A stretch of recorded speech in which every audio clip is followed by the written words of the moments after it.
Hi everyone, thank you for joining Techie Credit Union.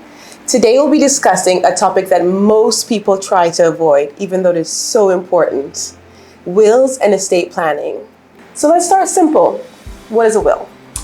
Well, a will is a legal written document by which a person chooses to distribute assets owned by them at the time of their death. Are they allowed to, does a will have to be written, or does it have to be? Yes, very much so. That's a strong requirement. As a matter of fact, the law in relation to wills requires it to be in writing. Okay. Why should estate planning be a priority? We would like, where we have assets that we have worked all our life to accumulate, we would like to know upon our death exactly how we have those assets distributed and to whom. I mean, then it's a reality that we all are going to die one day. And why would we want anything other than our last wishes to be, carried out, even in our absence? So what about in the instance where I just tell my family members that this is what I want done? A lot of persons have the belief that by casually speaking to loved ones about the manner in which they want property distributed, that in itself is legally binding, and that's just erroneous, and it's a misconception a lot of persons have. So you talk about some misconceptions that people have. What are some other major misconceptions when it comes to wills and estate planning? We have a culture in this part of the world, at least, where people believe when they talk about debt, they're calling bad on themselves. Very true. And by so doing, people try to avoid the topic of debt altogether, because will is, of course, directly related to afterlife, plans for afterlife. We also have situations where a lot of people, they just lack the information, they lack the education about what is required in terms of preparation of distribution of their assets.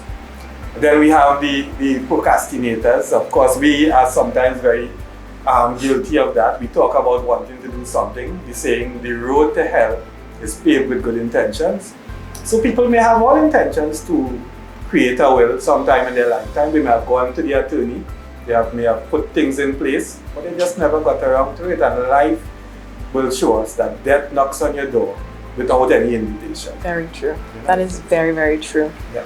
What about in the instance where you're young and you don't really have much to your name? Does it serve any purpose? I will still say, because wills do have contingencies that can be placed for property acquired later in life.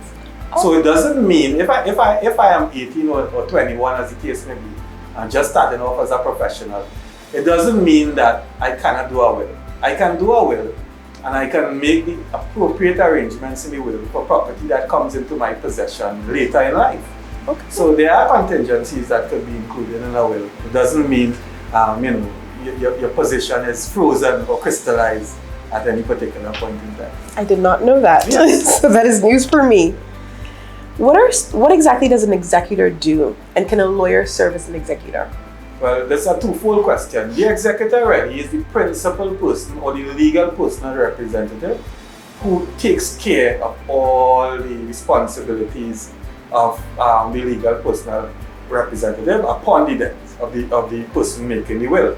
So the executor has to be a responsible person, a person charged with that day-to-day task of making sure that all the estate is administered according to law and according to the will as well. Second to that, I have seen cases where executors are also the attorney. It serves in the best interest sometimes to have it that way, because the attorney may be best placed to carry out the wishes of the testator. So is there an ideal executor? I would say in cases where the person making the will has a close, trusted relative or friend, someone in good health, good mental state, and of course a responsible individual.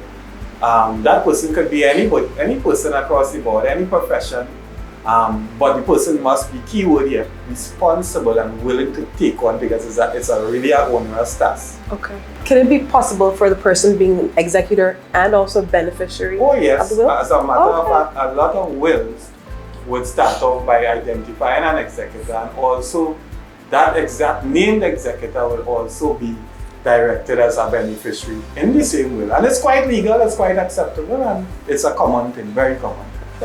what if the executor passes away before the testator? Wonderful, that's a very interesting one. If the executor passes away, now I always recommend that in a will that the provisions are made for an alternative executor. Okay. So as much as you might have a named executor, you also want to have a contingency in place for circumstances such as where the executor dies or predeceases. However, in a case like that, where the executor died before the testator, nothing precludes the testator from making a will, renouncing the previous will and including now an executor in the new will. They don't have to necessarily change the contents of the will, but they will, of course, can include someone who they would like to carry out or step into the role of the executor. Okay, perfect. Yes. How does one begin with estate planning? What is the process? Good. Well, you can't have estate planning until you first know the extent of the estate. All right, so this is a very important point. A person must know what is the extent and value of the estate in terms of assets, whether it be real property, which is of course real estate, houses. Some persons, they have different accounts, bank accounts, they have different types of tangible assets in the sense of vehicles, jewelry. And then some persons have simple as they have things like monies owing to them. Okay. All those things will form part of the asset. So the first step, once we round up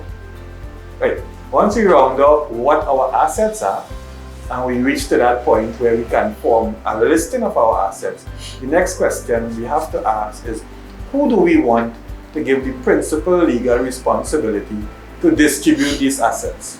Right, so we must have in mind our executors, and then most importantly, we cannot have estate planning without beneficiaries. So I will need to know precisely who are the persons I want to benefit from my estate, and to what extent I want each person to benefit. And that must be something that we have precisely in planning to avoid any discrepancies or any conflict later on. And once we have those, that is your main ingredient for estate planning, then of course you have the intricacies in terms of, you might have persons who are minors or dependents, or some persons might have special needs. So we'll have to have contingencies in place now for those persons, because you cannot necessarily hand your brand new vehicle to a 12-year-old. And likewise, if you have a person with a mental issue, you cannot give them responsibilities to look after certain financial decisions. So this is where you'll have to have contingencies in place, probably weighing the options of probably doing a trust, or probably having some kind of income generating aspect within your estate plan. Perfect. Mm-hmm. So what happens immediately after the testator passes away? Okay, good. So upon the death of the testator, the executor will more than likely be the person who will be able to access the will, okay, right? Or the last will and testament. What is important is that the death certificate in relation to the testator must be obtained. Of course, the executor will communicate with the legal personal representative, who at the time would have prepared the will as well. And the process will start in terms of what you refer to as calling in the estate, meaning that is where we will do our inventory as to what the estate comprises. Following that, we will start the application for probate. Once all goes well and it's done in a competent and efficient manner, all documents in relation to the deceased estate should be compiled, and affidavit should be prepared as well.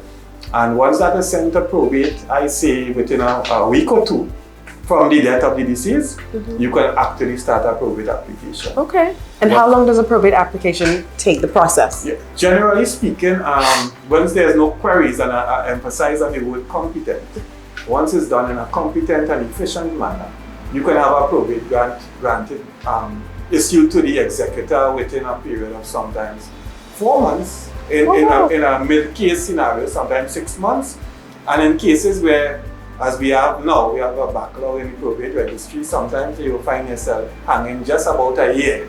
Okay. Right, but that's less, that's more in the minority. We more have situations where people get probate applications processed in 6 months. So earlier you touched briefly on the instance where there is no will. Yeah. right? What exactly happens if this estate is intestate? Okay. So where we have an intestate, a person dying intestate, the circumstances is directed and dictated by legislation, right? In Trinidad, we have several pieces of legislation that deals with matters concerning probate. Where a person dies intestate, the Administration of Estates Act is what determines the manner in which their property is distributed. So that piece of legislation particularly states where a person dies intestate and they died being a married person, right? The married spouse will get their entire estate. If they die being a married person but also having children, if it's one child, then the property will be split 50-50. Half to the to the wife and half to the child. Okay. If they, however, die being a married person, having multiple children, it does not matter if those children are not children of that marriage. Oh. Once the intestate dies, leaving multiple children, the wife will still get half of the estate. And if, for example, he dies leaving 5 children, 3 from the marriage and 2 from a previous relationship, it doesn't matter if it was common law. All of the 5 children, the 5 surviving children, will each get an equal share. So half to the wife, and the remaining half will be divided in equal shares. Whether it's 5 children, 3, 2, it will be divided equally. So if you're dying intestate, is there any way that persons can contest the legal structure? Or? As a matter of fact, I think most of the litigation or the contentious probate matters derive from issues where persons die intestate. Because of course you have issues now in relation to paternity. You have relations, especially where if a person dies intestate and they were not married, but they had a common law wife, right? In Trinidad, we recognize common law as 5 years. So in cases like that, we sometimes have an issue where the common law spouse has to now prove in the legislation. She has 28 days from the death of the intestate.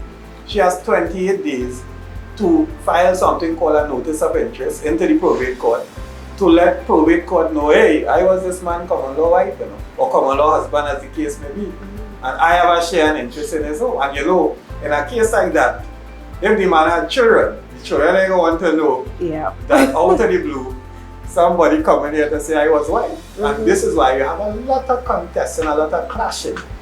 And sometimes this litigation could go on for years, as much as 10 years. Wow. While the assets or whatever is the beneficiaries would have been entitled to is put on hold. So, there is in fact a lot of litigation and a lot of contesting in relation to cases where person died intestate. The deeds of gift, with and without life interest. If you could explain that a little bit. Sure. No, the deed of gift is, to put it another way, a way of distributing a piece of property or asset before death, right? And it's self-explanatory because it's a gift, there's no money passing. What I always recommend though is where you have a property that you want to pass to your beneficiary or to your loved one before your death, it is always prudent to pass it in by way of a deed of gift. The thing about a deed of gift though is that from the minute that deed instrument is executed and registered, it has the effect of passing the gift on the spot. So you have the situation where your wish is carried out and it also takes legal effect. So in a case where a parent is desirous in leaving a home to children, the best way to do that might be a deed of gift because they want to cater to that child's particular circumstance at the time. But I always recommend a life interest. A life interest simply is an interest in land that allows the person who's gifting the land to maintain and keep an interest in the land for the rest of their life.